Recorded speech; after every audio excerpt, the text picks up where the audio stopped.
This is the first movie of the torque hammer for the Sportster 48. And it's without the B-killer. We just want to know what people think of the design and if we should change anything. This should be the best performing exhaust for this type of engine. The sound is beautiful and dark. This is a movie without the B-killer. We will make another movie with the B-killer, but we think it is wonderful.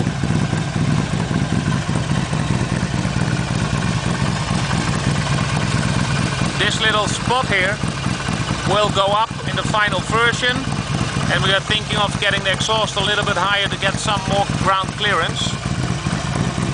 But for now, this is it. I'm just gonna play with the throttle.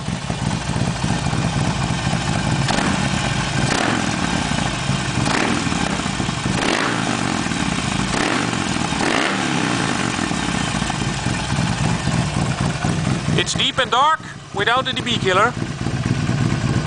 And after the next movie, I will put it on the dyno and put my magic in it and see what the horsepower and torque is that come out. But I designed it to be the best, so let's see and wait.